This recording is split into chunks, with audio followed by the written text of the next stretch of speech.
I want to provide an update on what's going on in Dnipro in Ukraine as a result of the missile attack today. The attack marks a dangerous escalation in the 33-month-old war, 1,001 days, and, a thousand days of Anne Boleyn, 1,001 nights.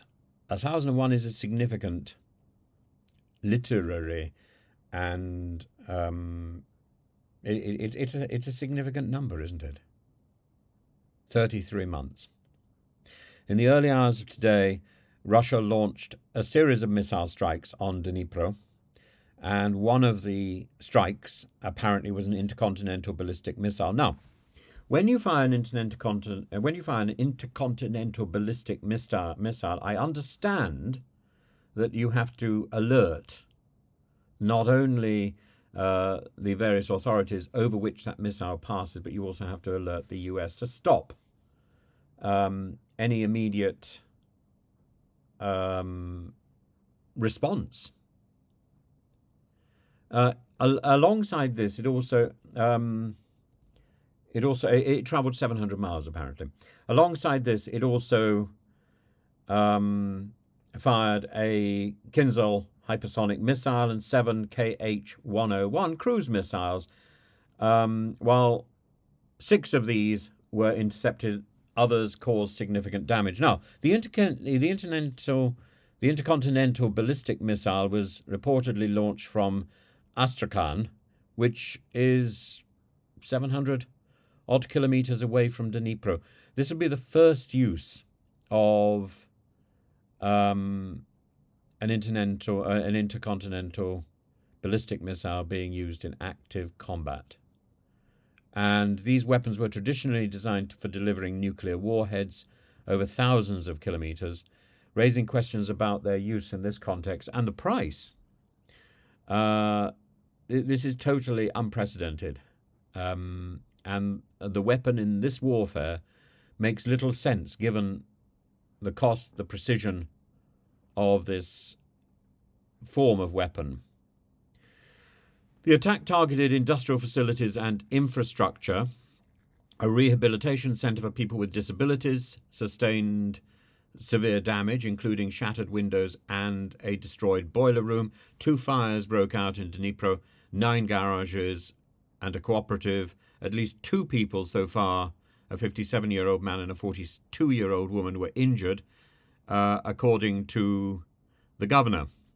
And it is extraordinary, given the size of the weapon, that not more injuries or deaths have so far been reported.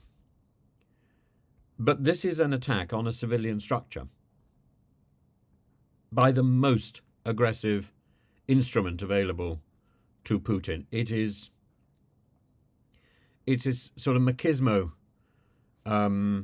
gesture about the size of the weapon, among other things, and it is shocking. Can't he get his kicks just by taking his shirt off and sitting on a horse? This sort of I don't know, homophobic posturing, this braggadocio, this desperation to prove his virility just by using bigger bombs is pitiful, isn't it? Ukraine didn't specify the type of intercontinental ballistic missile that was used, but reports suggest that it may have been an RS-26 Rubezh, a missile capable of carrying multiple warheads over a range of 5,800 kilometers. And the defense expert Fabian Hoffman says that the missile likely carried a weight simulator instead of a live warhead, emphasizing the symbolic nature of its use. This symbolism is a pointed signal to the West. As Hoffman says, Russia likely wanted to send a clear warning while avoiding antagonizing critical partners like China and India. And the timing of the attack coincides with Ukraine's recent strikes deep into Russian territory using US supplies ATACMS and British Storm Shadow missiles. And these actions have crossed what the Kremlin previously defined as red lines. And the Russian Foreign Minister Sergei Lavrov promised Russia would respond accordingly, and this attack appears to be part of that response.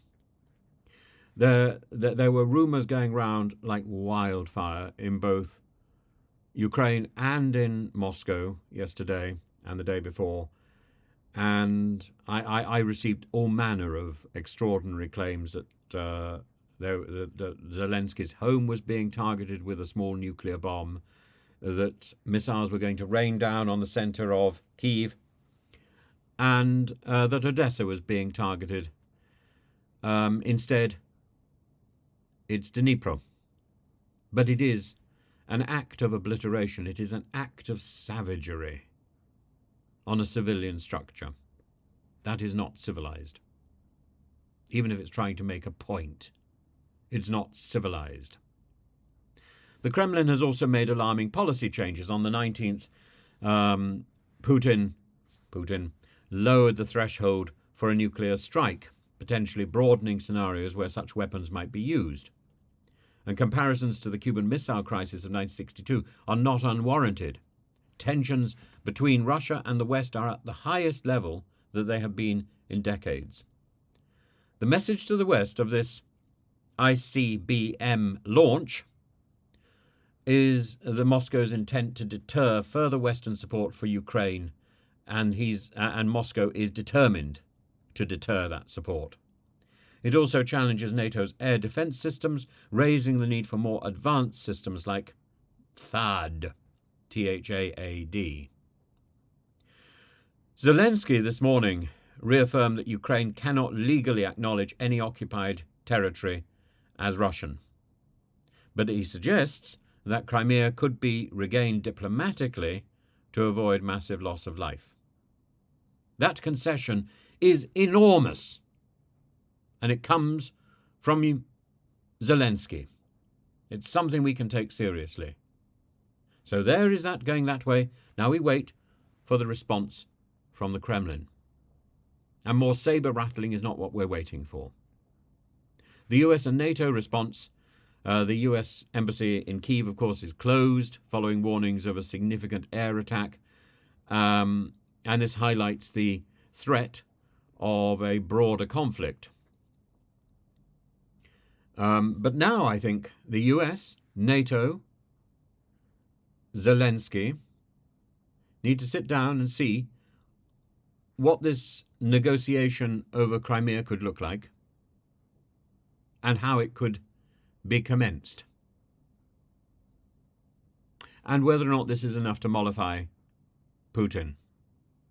We need to hear from Lavrov. No more waving fists and rattling sabres. We need to get these people to start proper discussions. Now, President Erdogan has already volunteered to host a peace conference, to host negotiations. Other people have also offered. I think Erdogan is a very solid possibility. But the Dnipro bombing signals a dangerous new phase in this war. And the use of an intercontinental ballistic missile, even if non-nuclear, represents a stark and aggressive escalation. It underscores the Kremlin's willingness to push boundaries while testing the resolve of Ukraine, while testing the resolve of its allies and the global community. And as the war approaches or goes past 1,000 days, the risk of miscalculation on all sides looms large. This isn't just an attack on a city or on some infrastructure. It's a calculated gambit in a larger geopolitical chess game.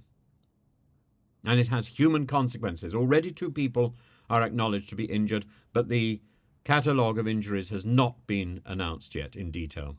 The stakes have never been higher, and the world needs to tread carefully to navigate this perilous moment.